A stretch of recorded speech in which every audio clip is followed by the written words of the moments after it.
Agora que vimos as propriedades gerais, que tal nos aprofundarmos no estudo e vermos as propriedades específicas da matéria?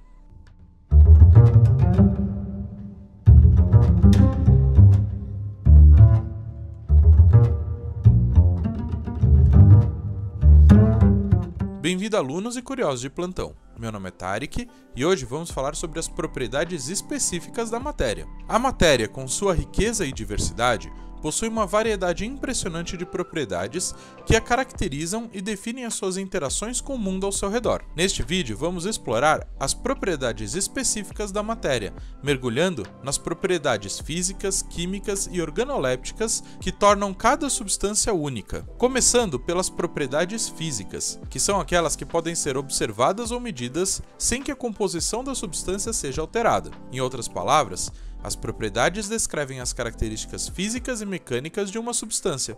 Então vamos lá?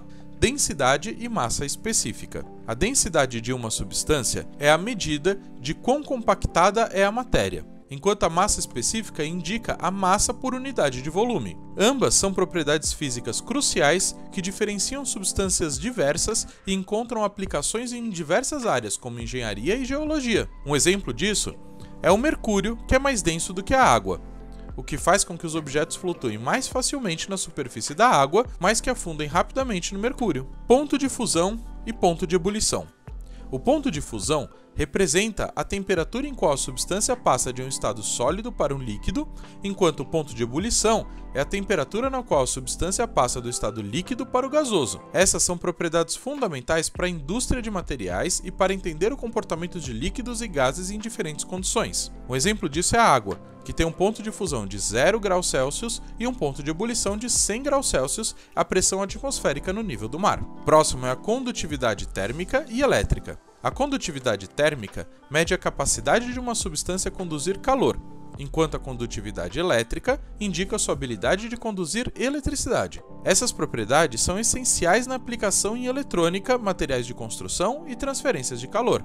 Exemplos disso é o cobre, que é um alto condutor de eletricidade e é amplamente utilizado em fios elétricos. Já o diamante, apesar de ser um bom condutor térmico, não conduz eletricidade devido à sua estrutura cristalina. O próximo é a solubilidade e a tensão superficial. A solubilidade refere-se à capacidade de uma substância se dissolver em outra, formando uma solução homogênea. A tensão superficial é a medida da força que mantém a superfície em um líquido coeso, influenciando fenômenos como capilaridade e formação de gotas. Um exemplo, o sal de cozinha é solúvel em água, o que significa que ele pode ser dissolvido para formar uma solução homogênea. O próximo é o calor específico, que é uma característica exclusiva de cada substância e funciona quase como uma assinatura. O calor específico aponta a quantidade de calorias necessárias para que uma grama do material tenha sua temperatura elevada em 1 grau Celsius. O próximo é o magnetismo, que é a capacidade de atração ou de repulsão de certos materiais que possuem relações com substâncias ferromagnéticas ou condutoras de eletricidade. A simples atração ou repulsão por observação, no entanto, não é suficiente para determinar o magnetismo de um material, como pode ocorrer com eletricidade estática, por exemplo. E por fim, nós temos a tenacidade, que é a resistência de um material à quebra ou ruptura por ação mecânica. Em outras palavras, determina a quantidade que um objeto ou material é capaz de manter a sua integridade quando submetido a uma determinada intensidade de impacto. E agora que nós vimos as propriedades físicas, vamos falar um pouquinho das propriedades químicas da matéria. Elas estão relacionadas com a mudança que uma substância sofre quando envolve reações químicas. Elas descrevem a capacidade de uma substância se transformar em outra substância por meio de reações químicas. São elas a reatividade e estabilidade química. A reatividade indica a propensão de uma substância reagir a outra substância formando novos compostos. A estabilidade química, por outro lado, refere-se à resistência de uma substância a reações químicas. Estas propriedades são fundamentais para entender as reações químicas e a síntese de novos materiais. Exemplos disso são o sódio altamente reativo, que reage violentamente com a água, liberando gás hidrogênio e calor. Próximo é a acidez e a basicidade. A acidez e a basicidade de uma substância são medidas pelo pH. Substâncias ácidas possuem um pH menor que 7, enquanto substâncias básicas têm um pH maior que 7. O equilíbrio ácido-base é vital para processos biológicos e industriais. O suco de limão é um ácido com pH baixo, enquanto a água cal é básica, com pH alto. A próxima é a oxidação e redução. A oxidação envolve a perda de elétrons, enquanto a redução envolve o ganho de elétrons. As reações de óxido-redução são essenciais em processos biológicos como respiração celular e têm aplicação em muitos setores industriais. Exemplo disso é a oxidação de ferro, resultando na formação de ferrugem, um processo químico que envolve perda de elétrons. E por fim, temos a última das propriedades, que são as propriedades organolépticas.